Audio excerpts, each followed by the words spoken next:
नमस्कार, आप देख रहे हैं न्यूज़ पीआर और मैं हूं आपके साथ रश्मि। आज हमारे साथ मौजूद हैं बिहार के बेहद चर्चित आईपीएस ऑफिसर विकास वैभव, जिन्होंने रोहतास फोर्ट पर पहली बार नक्सलियों को भगाकर तिरंगा लहराया था और ये कारनामा उन्होंने कर दिखाया था। आज हम इनसे कुछ खास बातचीत करेंगे। सर, हम आपसे सबसे पहले जानना चाहेंगे कि ये लेट्स इंस्पायर क्या है। लेट्स इंस्पायर बिहार एक संकल्पित अभियान है कि बिहार का भविष्य कैसे हम उज्जवल बना सकते हैं, जिसमें हर व्यक्ति का योगदान कैसे हो सकता है। और कारण बड़ा स्पष्ट है, बिहार में कुछ बात तो बहुत अलग है जो बाकी क्षेत्रों से इसको अलग करती है। आप पूछेंगे कैसे, तो कुछ कहीं और झांकने की जरूरत नहीं है। झांकिए अपने बिहार में, देखिए जब इतिहास का हम स्मरण करते हैं तो जिस समय न आज की तरह रोड्स थे, न टेक्नोलॉजी थी, न मीन्स ऑफ कम्युनिकेशन थे, आदमी को आदमी से बात करने में कितनी कठिनाई होती होगी आप समझ सकते हैं। लेकिन जब कल्पना करते हैं कैसे क्या क्षमता रही होगी कि हम लोगों को जोड़ पा रहे थे, और केवल आज की भारत की सीमाओं तक ही नहीं जोड़ पा रहे थे, बामियान के पार, अफगानिस्तान के पार तक हम लोग अखंड भारत के साम्राज्य का निर्माण कर पाने में सक्षम थे, जो बताती है कि हमारी क्षमता क्या थी। और केवल शौर्य की बात तो नहीं है, अगर बात करें ज्ञान की तो ज्ञान में आप देखेंगे कि वेदों का उद्गम पश्चिम उत्तर भारत में हुआ, लेकिन वेदों का यदि अंत हुआ उस पूरी परंपरा का, तो वेदांत का अंत कहाँ हुआ? बिहार में हुआ, मिथिला के जंगलों में हुआ, राजा जनक के दरबार में हुआ, जो बताती है कि बौद्धिक क्षमता भी हमारी बहुत अलग थी बाकी क्षेत्रों से। तभी वैदिक परंपरा का अंत यदि कहीं हुआ जिसको उसका उत्कर्ष माना गया, तो बिहार में हुआ। उसी प्रकार यदि ज्ञान की बात कर लीजिए, शौर्य की बात कर लीजिए, तो उद्यमिता, नए चीज़ों के सृजन की जो क्षमता थी वो भी यूनिक थी। उस समय आप मेगास्थनीज को याद करते हैं तो मेगास्थनीज को पाते हैं 3री शताब्दी ईसा पूर्व में, बताते हैं कि पाटलिपुत्र विश्व के सर्व प्रमुख नगरों में से एक था। उसी प्रकार चंपा को विश्व का प्रथम नगर बौद्ध ग्रंथ बताते हैं। और प्रेरणा तो ऐसी निकली थी नगरों से, वहाँ के व्यवसायियों से जो पूरे विश्व में व्यापार किया करते थे, कि करीब 1000 वर्षों से अधिक तक पूरे वियतनाम को लोग चंपा के नाम से जानने लगे। उन्होंने अपने देश का नाम तक चंपा रख दिया, ऐसी प्रेरणा थी।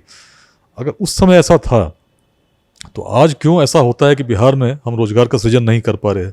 जब पूरे विश्व में हम व्यापार कर सकते थे तो ऐसा क्यों है कि आज हमारे लोगों को पलायन करना पड़ता है? और केवल रोजगार के लिए नहीं, शिक्षा के लिए। जिस क्षेत्र में कभी पूरे विश्व से लोग आते थे, ठंडे रास्तों से चल कर आते थे, उस समय आते थे जब ऐसा प्रसार नहीं था कि इंटरनेट के माध्यम से आप लोगों को बता सकें कि नालंदा में कोई विश्वविद्यालय स्थापित है।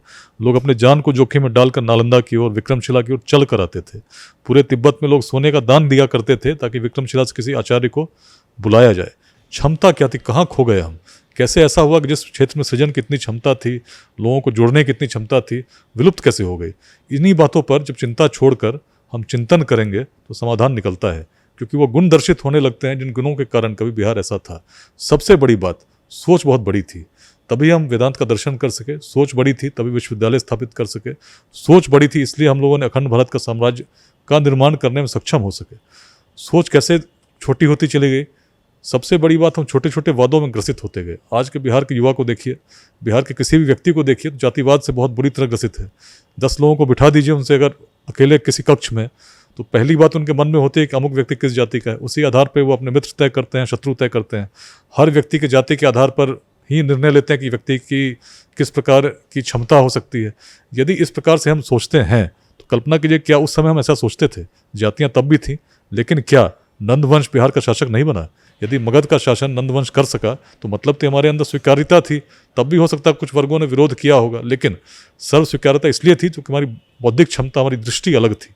इसीलिए जब आचार्य चाणक्य भी चले तो कहाँ उन्होंने विचार किया कि भाई जो व्यक्ति को मैं अखंड भारत के साम्राज्य का शासक बनाना चाहता हूँ उसकी जाति क्या है?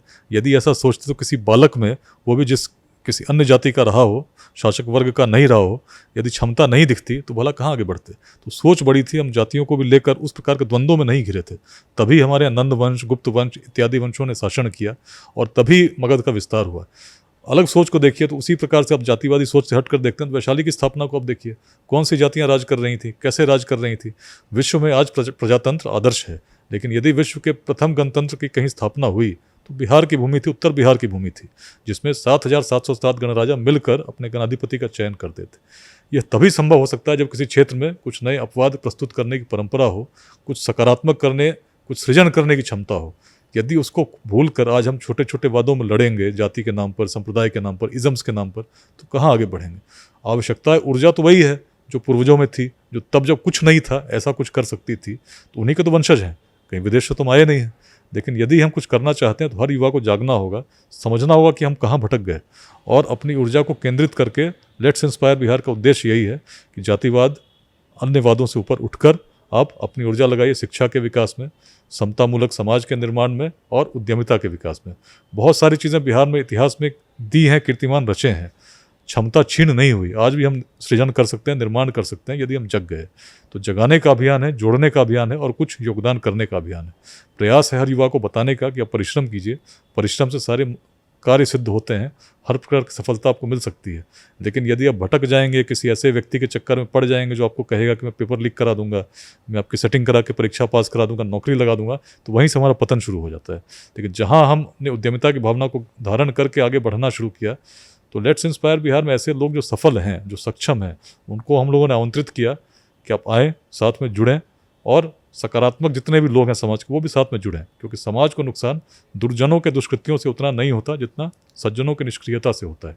जब ऐसे लोग जुड़कर योगदान प्रारंभ करेंगे तो आप पाएंगे समाज में जो सक्षम है, यदि छोटा योगदान भी उन्होंने उनके लिए करना शुरू कर दिया जिनको उसकी आवश्यकता है, तो बिहार तो क्या पूरा देश के भविष्य को बदलने की हम क्षमता तब भी रखते थे, आज भी रखते हैं।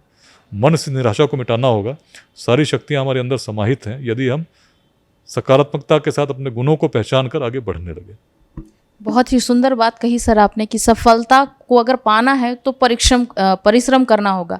सर अभी जैसे कि चर्चा में है कि आप बच्चों के लिए बहुत ज़्यादा काम कर रहे हैं, जिसमें 80 बच्चे जो हैं वो पढ़ सकते हैं, आप फ्री में उनको शिक्षा देंगे, तो सर हम इसके बारे में जानना चाहेंगे।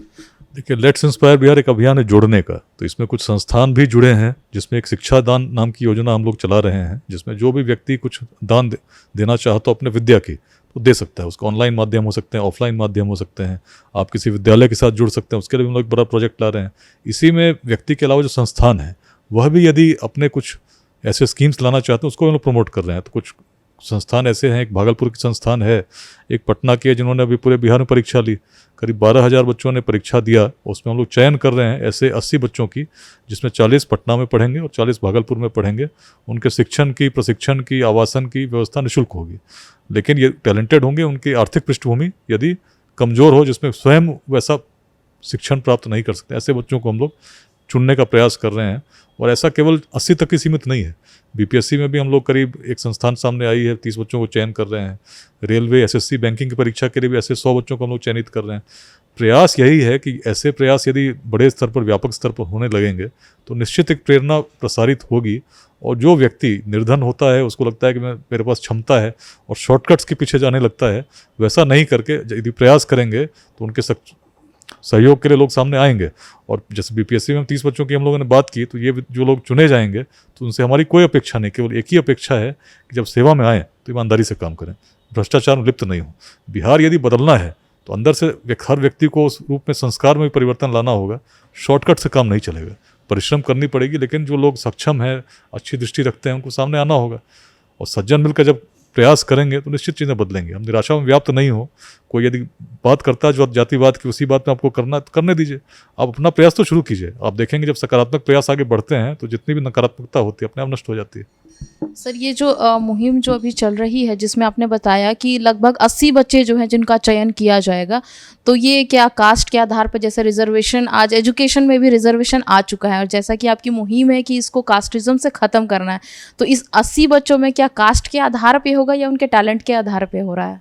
न इसमें न कोई वाद नहीं है, न जाति है, न संप्रदाय है, केवल आर्थिक पृष्ठभूमि कमज़ोर होनी चाहिए। उसका हम लोग सत्यापन करेंगे और साथ में यदि उनकी प्रतिभा वैसी हो, उन बच्चों का हम चयन करेंगे। सर आप खुद भी टीचर के रूप में काम कर चुके हैं, आप बच्चों को पढ़ाया करते थे, तो सर हम आपसे ये भी अनुभव जानेंगे, क्योंकि आप खुद टीचर के रूप में सर काम कर चुके हैं। मैं टीचर तो मैं नहीं कहूँगा, लेकिन प्रेरक अवश्य कहूँगा, या मैं इस प्रकार से कहूँगा कि मैं तो आज भी विद्यार्थी ही हूँ।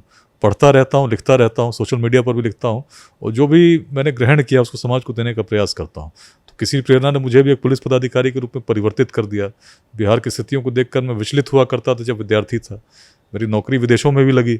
मुझे लगता था कि यदि केवल अपने लिए जीविका उपार्जन करूँगा तो केवल अपने लिए जीऊँगा, क्यों न समाज के लिए कुछ किया जाए। इसी सोच के साथ बाहर नहीं जाकर मैंने यूपीएससी की तैयारी शुरू की, क्योंकि यूपीएससी की तैयारी में किसी पैरवी की जरूरत थी नहीं, परिश्रम करते सिलेक्शन हो सकता था। ईश्वर की कृपा रही, बिहार आए। और बिहार जब आए तो जैसे आपने रोहतास की बात की, तो जहाँ भी मेरी पोस्टिंग हुई वहाँ पर जो भी समस्या थी उसको किस प्रकार से उसमें समाधान किया जाए, किस प्रकार से मूल रूप से उसको नष्ट किया जाए, इस पर मैंने प्रयास किया। चाहे बगहा में रहा, चाहे रोहतास में रहा, चाहे कुछ दिनों के लिए पटना में भी जब रहा, तो जितने भी ऐसे अपराधी थे जिनके कारण पटना अशांत रहता, तो उस पर किसी भी कार्रवाई करने में कोई चूका नहीं, क्योंकि कोई प्रकार का डर या भय नहीं होता जब आप किसी भी कार्रवाई करते हो, यदि आप कानून के रूप से सही दृष्टिकोण के साथ आप कार्रवाई कर रहे हो। इस बात को मैंने हमेशा धारण किया है, और बड़े बड़े लोगों से भी कभी अगर सामना हुआ है तो कभी उस प्रकार का भय नहीं हुआ कि कोई मेरा बाल भी बांका कर सकता है। कारण यही है क्योंकि मैं धर्म के साथ हूँ, मैं सही मार्ग पर चल रहा हूँ। तो इसी भावना के साथ यदि हर व्यक्ति उस रूप में योगदान देना प्रारंभ कर दे समाज में, तो जो समस्याएं हैं अपने आप नष्ट हो जाएंगी। जी सर, आप इंजीनियरिंग के भी स्टूडेंट रह चुके हैं, जैसा कि आपने सर इंजीनियरिंग में पोस्ट ग्रेजुएट किया, वो आईआईटी कानपुर से। सर आपको तो बड़ी बड़ी कंपनियों से ऑफर आई होगी, लेकिन आपने सर यही क्षेत्र क्यों चुना, और लेट्स इंस्पायर की सर इंस्पिरेशन आपको कैसे मिली सर? कोई तो ऐसा मुद्दा होगा या कोई तो आपके जीवन में ऐसा कुछ हुआ होगा जो आपको लगा होगा कि बिहार को अब आगे बढ़ाने की ज़रूरत है।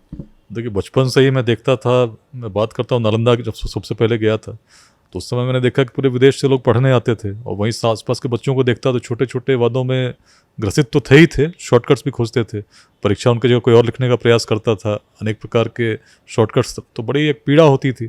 बिहार से बाहर गया तो लोग बिहारी बोलने लगे, उसमें लगा कि पहले तो बड़ा अजीब नहीं लगा, लेकिन बाद में जब लगा कि मंशा बड़ी विपरीत है तो और मन को कचोटने लगा। भाई जहाँ पे उस समय भोपाल में था, कभी सम्राट अशोक को विदिशा भेजा गया था राज्यपाल नियुक्त करके पाटलिपुत्र से, और जहाँ से पहले शासन किया जाता उस व्यक्ति को लोग उपहास का पात्र बना दे, तो इससे अधिक पीड़ा क्या हो सकती है। लेकिन मन में तो स्वत्व जागा, मैंने कहा नहीं, हार नहीं मानूंगा, जो व्यक्ति इस प्रकार की सोच रखते हैं उनको मैं सिद्ध करूंगा कि हम क्या थे। तो बौद्धिक क्षमता जो थी उससे अपने क्लास में फर्स्ट आए, बट बात वहीं रुकी नहीं, बढ़ते गए। उस समय भारत के सबसे अच्छे संस्थान में पढ़ने की इच्छा हुई तो आईआईटी की तैयारी शुरू की। सबसे बड़ा झटका तब लगा जब पूरी तैयारी करने के बाद परीक्षा दी, और आईआईटी की परीक्षा देने के बाद जब बाहर निकले अगले दिन पता चला कि प्रश्न पत्र लीक हो गए हैं।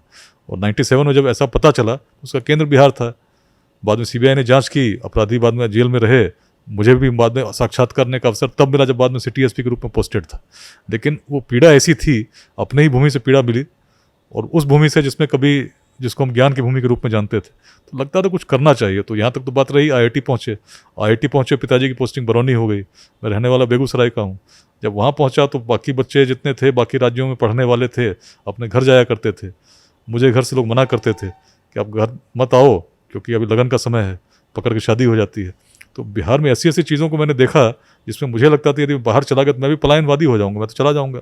समस्या तो जस की तस रहेगी। यदि हम चले गए बाहर पढ़ने, तो चले ही गए हैं, नौकरी करने बाहर चले गए, तो समस्या सुलझाएगा कौन? किसी न किसी को तो आना होगा, और वो व्यक्ति मैं ही क्यों नहीं? क्यों ना शुरुआत अपने आप से की जाए। किसी और का दायित्व तो मैं ग्रहण नहीं कर सकता, लेकिन अपना दायित्व तो मैं ले सकता हूँ। तो इसी बात पर परिवार में लोगों ने विरोध भी किया कि बिहार क्यों जाना चाहते हो, लेकिन तब भी मैंने कहा नहीं, मैं इस परिवर्तन में एक निमित्त बनना चाहता हूँ, एक नींव का पत्थर बनना चाहता हूँ कि मैं भी कुछ करूँ। और ईश्वर की कृपा रही, बाद में बिहार में सेवा का अवसर मिला और मिल रहा है। तो प्रेरणा जो बचपन की है उसको और प्रसारित करने का अवसर इस रूप में मैं देखता हूँ कि उस प्रेरणा को और युवाओं के बीच भी उस बीज को बीजारोपण करूँ, जिससे आने वाले समय में ऐसे अनेक युवा इस प्रकार के निकलें जो बिहार के भविष्य में अपना योगदान दें।